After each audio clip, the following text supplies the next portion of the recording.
Hello, everyone. Welcome to another talk here. So I'm going to start out by playing a bit on Days of Wine and Roses.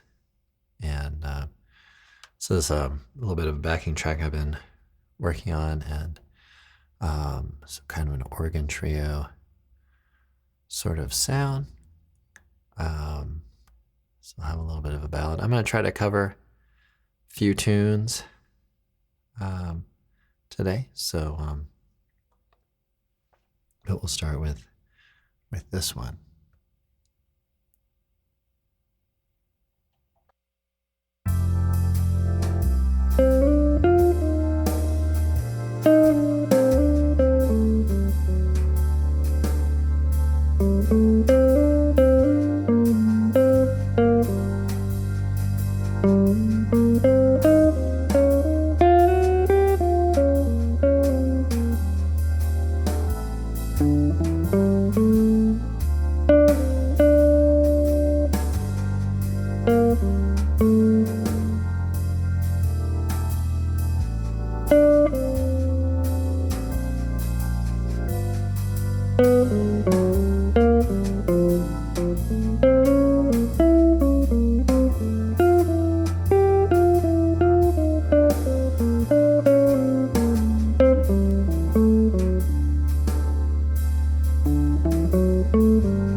All right, everybody. So,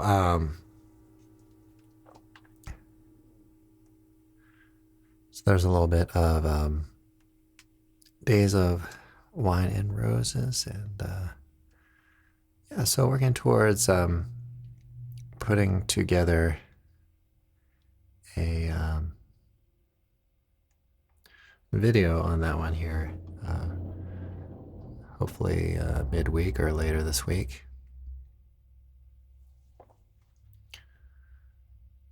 On that tune. So today we're going to talk a little bit about bebop scales and some approaches to that. So you may have heard me playing a little bit with that scale in mind there. And so we have let's say you have an F. We're in the key of F, right? So when we have an F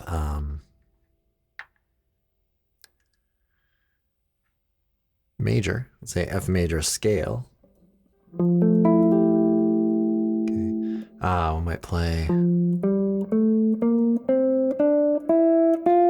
so there's the scale, of course, and if we're playing a bebop scale, we might play, since we're thinking of this as a tonic major,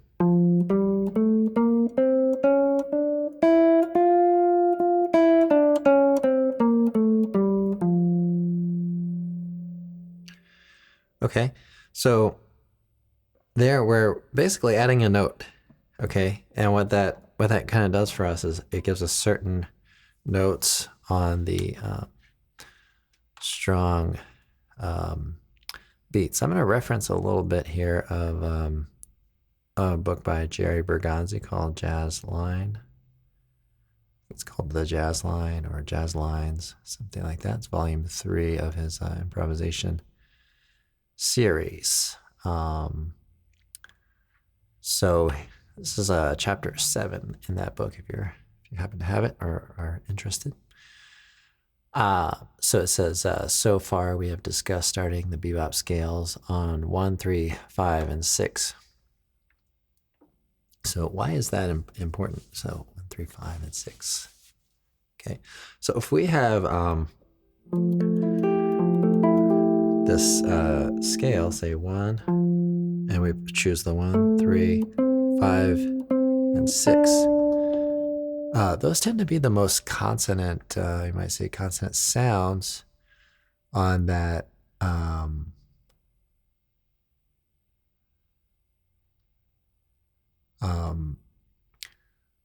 consonant sounds with that. Let me see if my piano keyboard is up and running here. Maybe I could try this if I don't mess anything up.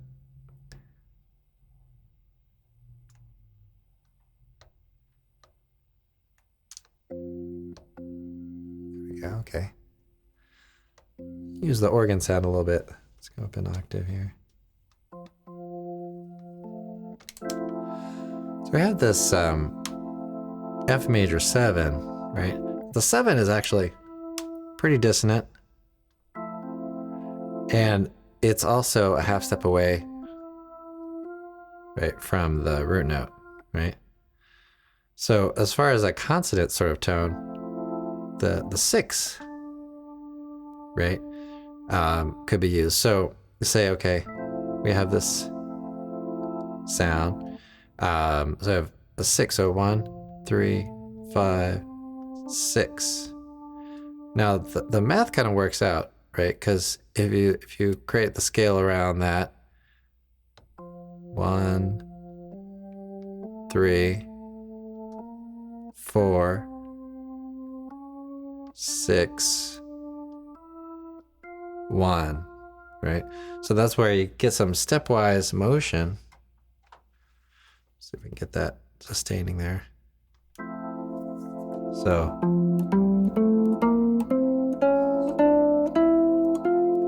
right. So if I'm on the beat, 1, 2, 3, 4, 1, right? And then you get a whole measure. So that's very effective for us, right? Okay.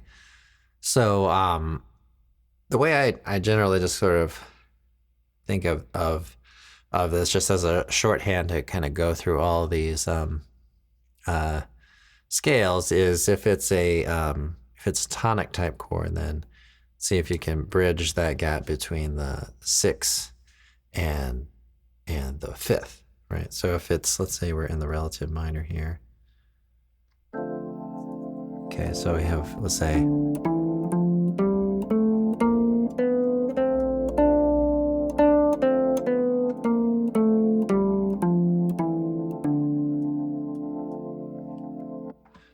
okay, so then we're kind of bridging the gap. So we have a B natural, which sounds a little more consonant of an interval against the D than the flat 6. All right, and then when it comes to dominant 7 type chords, let's say we have a C7. Then we might think about, let's say,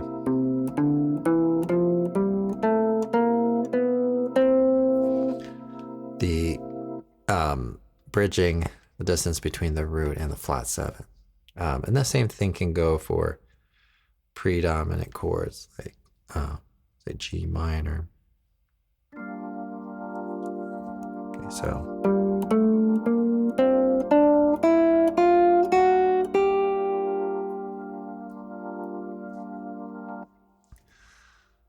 so there's kind of the basic concept there on that.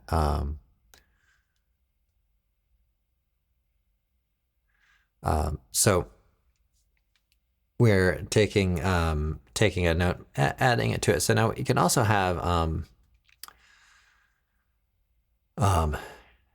additional notes. So those are eight notes. We can also have more than that, like 10 notes. It gets kind of interesting. I think he covers it in this one in this book at some point. But but he goes through this whole process of starting on the 9th and the 11th. So I think that's what we'll talk about here, and then maybe we'll take it from there. But in the meantime, let's take maybe a bit of a solo on Atras de Porta. So this is a tune I was listening to this quite a bit last night. One of the private students at the studio, and also a member of our YouTube member area here, has been writing it out and is doing a really great job on that. So I did some listening. It was a really good recording, which I hadn't heard before. So I'm really thankful for that. But I spent some time looking at that, listening to it, and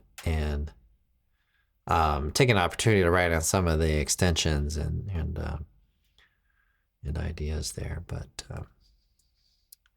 so let's play on that, and then we'll take an opportunity here to work in some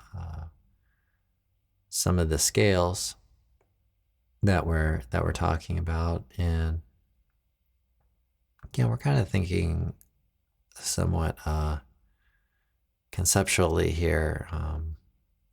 So you could kind of take the chord scales that and then try to apply these just passing tones, right?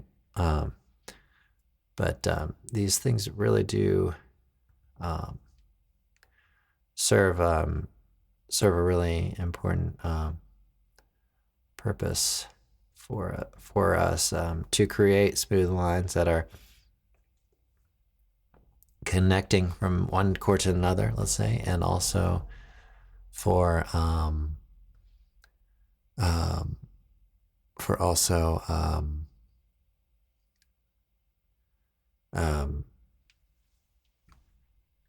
outlining a particular chord change. All right. Should we dare to use the Hammond B3 VST here that we're kind of talking about? Yeah, I think so. It's kind of queued up. Let me just hoping to streamline this more and more as we go, but all right, so let's play through a little bit and take it pretty slow, and I'll see if I can work in some of the concepts that we're talking about. And just as a note, if you're listening to this on the podcast, there is a video version for members of the YouTube area there, YouTube member area, lessons and talks. So you can find that at youtube.com/fretprints, or visit my website, fretprints.com, for more information on all that. All right, so let's start out here.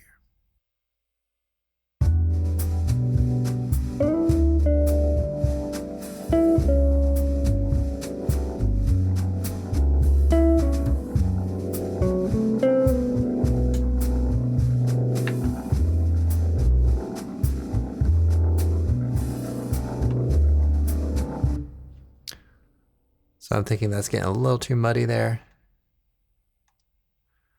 Not sure what happened. Started out sounded pretty good. I'm not sure. Maybe too much sustain or something like that. Well, let's change it up here. Sorry about the false start. I'll see if I can get that working, because I kind of liked how it started out. It was pretty cool, but it's just kind of got muddy after that.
Okay. So a couple little things, little takeaways, I would say, and this is maybe not relating as much to the bebop scale, but I will get to that here in just a moment. But a few little things to note on some of these chords just based on my listening the other day. So there are a few moments, I think this happens a little later in the tune, where you get the sound of this, which is pretty cool. Let me see if I can get. Well, I'll just play a bass note here. So let's say this is your bass note here, right? And then let's see if I can get this going on here. Okay, let me make sure. Okay, I've got to turn this back on, it looks like. Okay, so let's say I have a low note. Let me see if I can get that sustaining.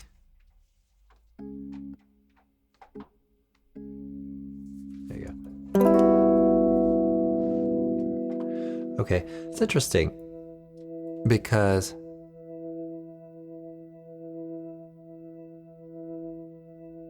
let's see if I can get that to stop. Okay, it's listening to all instruments, so it's also listening to my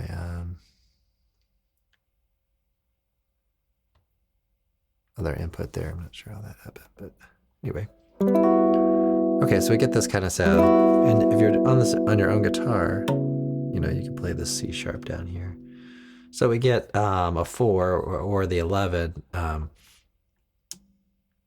guess you might call it the 11, but so C sharp minor 7 flat 5 with this note, right? Now, how can we color this in with a bebop kind of scale? So we can connect that root note to the flat 7, right? So that would be kind of a scale, right? For that tone. There's other moments where we have this sort of sound, 13 to a flat 13, right? So those are a couple things. Now on the when I was improvising there were a couple of moments where I really worked at deliberately playing through. I think even at one point I did a whole octave of one scale, but But you can kind of see that you could start, let's see, on the fifth. Let's say you're thinking about G major 7 here. Right, so you could start on the fifth.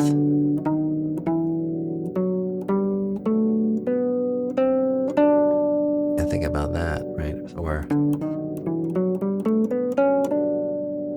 that, right?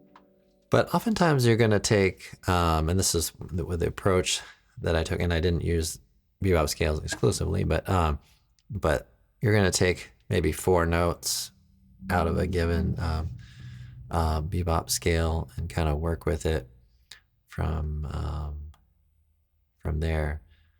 So so let's check out a little bit of what Jerry Bergonzi sort of talks about. So he talks a little bit about, taking a scale. Let's say you have F major 7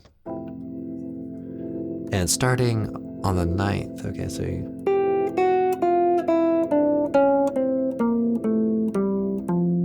right, and working down to the root. So, or you could start on the 9 and go up to the 3rd. Or choosing kind of the 11 versus the sharp 11. So let's see if he has any specific examples here to pull from. So he's got, let's say C major 7.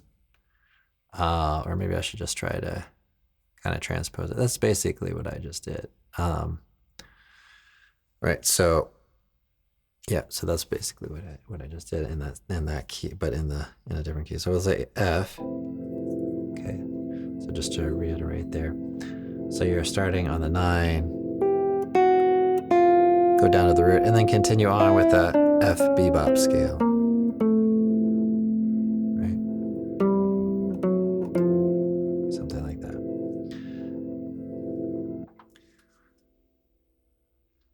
Okay. So it says that notice that once you hit the note C, or in our case F, you can continue playing the appropriate bebop scale. Right. So he does the same thing going up. So let's do that as well. So starting on the 9, right?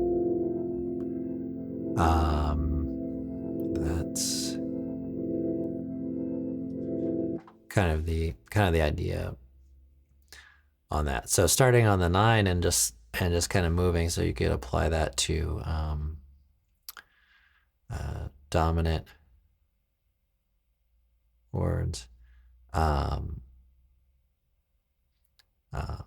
minor chords, just basically starting on the 9th. So let's say we're in the relative minor here. Oh, sorry. Let's do G minor. Or sorry, that's right, D minor. Here we go. Okay, so we could start on the 9 of that. Right, and then carry on with that. All right, so kind of starting on the 9. So it's what we're talking about here is basically starting on one of the notes that are not 1, 3, 5, 6, right? But are still kind of in key and close to, let's say the sound. So if we're starting on the 11, right? So of F, right? So then we play like that. Okay, so he's saying to go, and I'm transposing here. So let's do it in the key that he's talking about for a moment. So we would have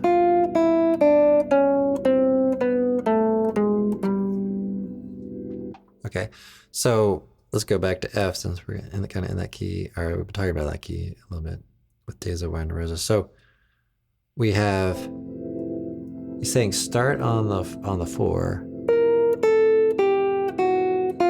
and then keep going with that same concept that you talked about earlier.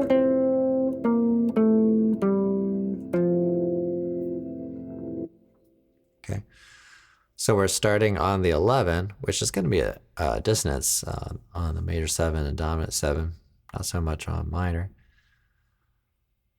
Now on the minor, what he's got going on, this does make sense. He's saying, let me put this back in the key that he's got the example in. So he's got a minor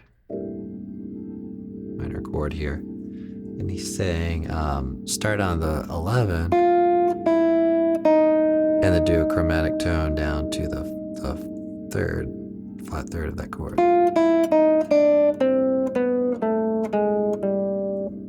Right, and he's using a major 7 on that. Okay, so that makes sense, and I've heard that on recordings and seen that in transcriptions, so that kind of makes sense. We'll see if he dives into the 13 a little bit, and then we'll go into some playing. But he's got some lines and examples, which is kind of cool. Just play a little bit. Do some sight reading here.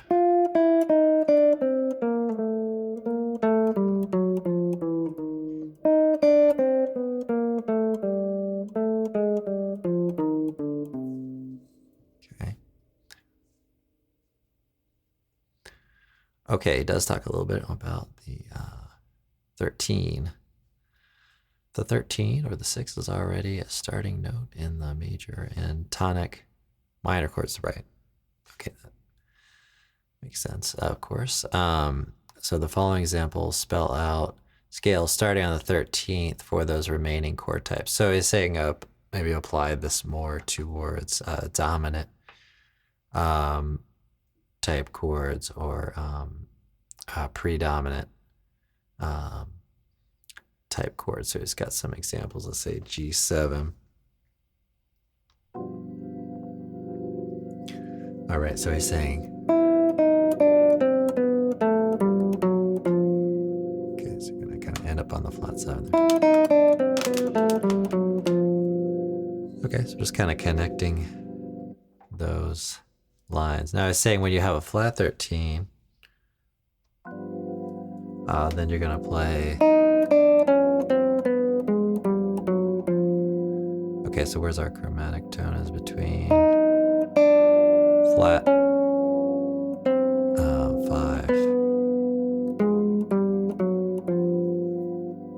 Okay, so that makes sense.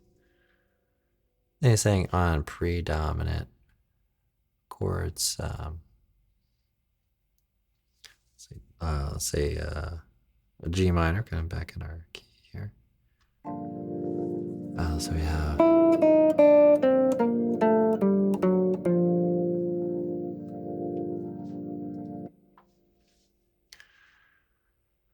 All right, so let's pick another tune and see if we can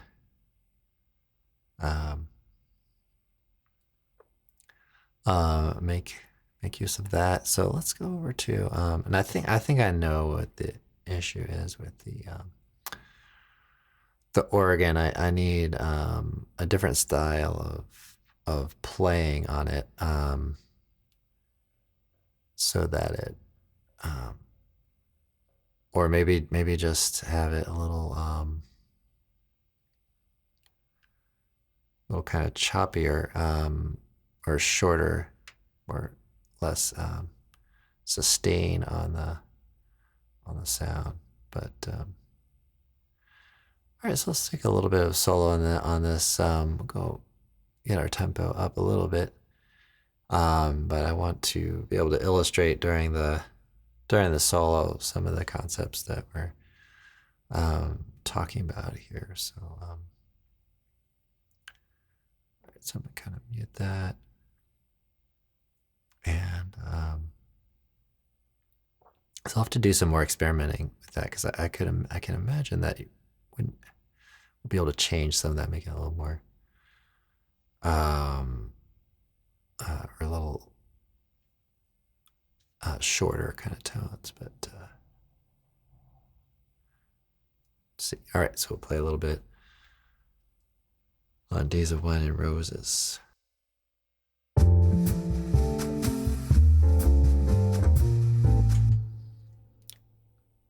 All right, sorry about the false start there. So let's get ourselves a better sound here.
Okay, so I worked there on doing some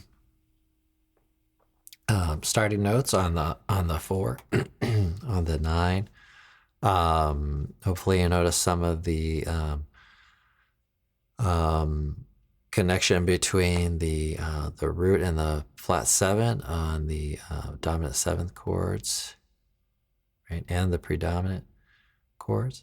So those are some things. And then I also played around a little bit with really kind of filling up with even more chromatic tones and playing, kind of filling in some of those spaces. Right. All right. He talks about this across the bar line. I'm probably not going to get into that quite today. but that's pretty cool too. So I'm gonna try to make a note of that. But what I wanted to talk about was 10 note bebop scales, which I thought he talked about in this book, but not seeing. Oh, here we go. 10 note bebop scales. Okay. So this is kind of a cool idea. So he's got some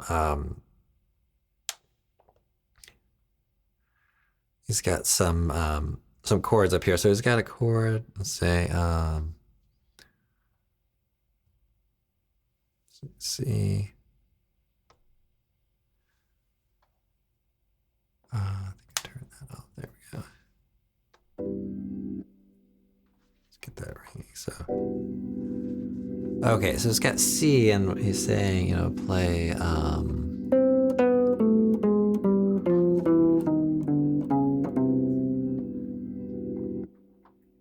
so I use that exact scale, I think probably on the F, but but that's the idea. So you could even start thinking about what he's not playing there.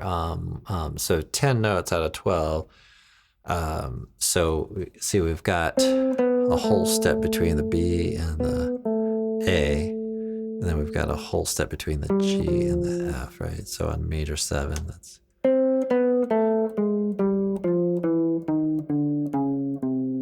so you're kind of treating the 9 as kind of one of those chord tones, right? So if we take a look at what's kind of on the beat, we have the root 6 5 3 9, right? So that's kind of cool. It makes sense. Gets that. So.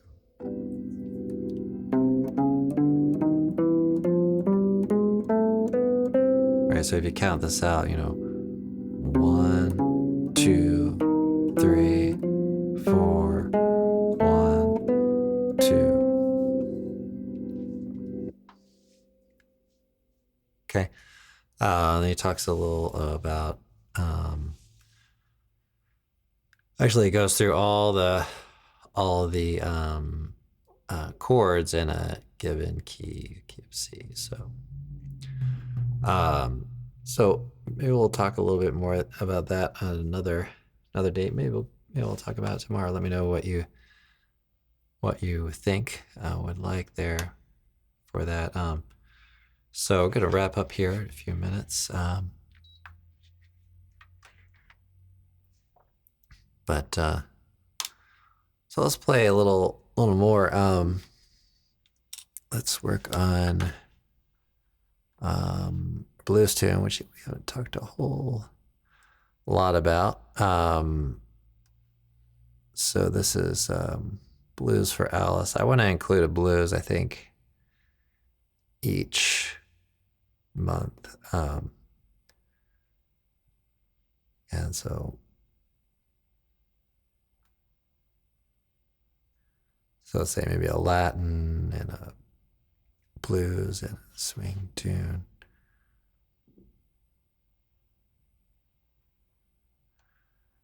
Okay, I think I'm just gonna kind of let this run through and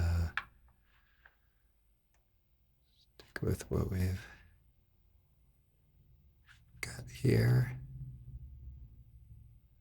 I think I'm gonna stick with the brushes and unless something goes terribly wrong.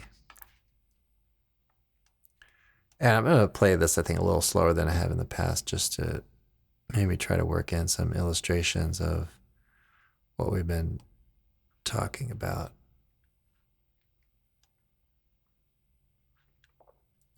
On this tune.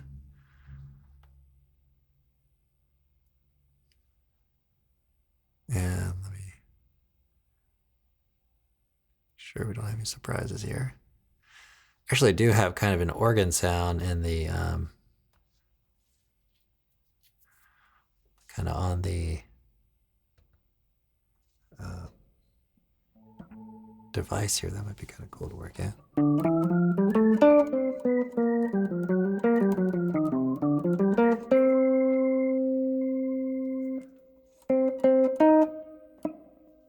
See if that's coming through.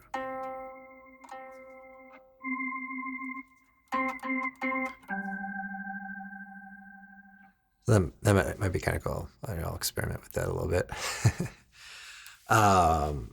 Hopefully that's coming through in the audio too. We'll see how that goes. So I might work that in a little bit as we go. I'd like to loop it, but entirely certain about that, but we'll see. Here we go.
Everybody. Well, that was pretty fun to play around with. Wonder if I could drop it down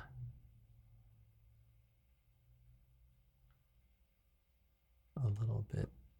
It's already dropped down. Looks like a half step, or Looks like it's down an octave. Let's see what it sounds like. Just kind of out of curiosity as we're here.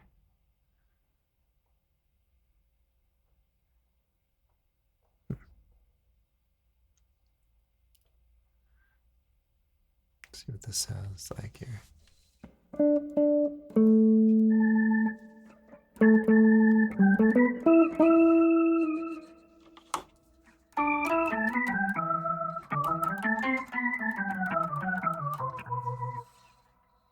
That's pretty cool. So I just kind of wonder what the default, they have all these like plus and minus steps, but then they don't really say.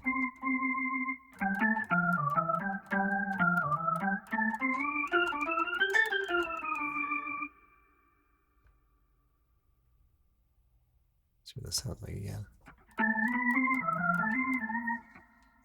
That's the thing about organ, is it's weird how an octave even sounds. All right, so thanks everybody for checking this out. Hope that you enjoyed it, and so remember, if you would like to see a video version of this, if you're not already a member of the YouTube channel, check that out at youtube.com/FretPrints. All right, I'll see you all in the next one.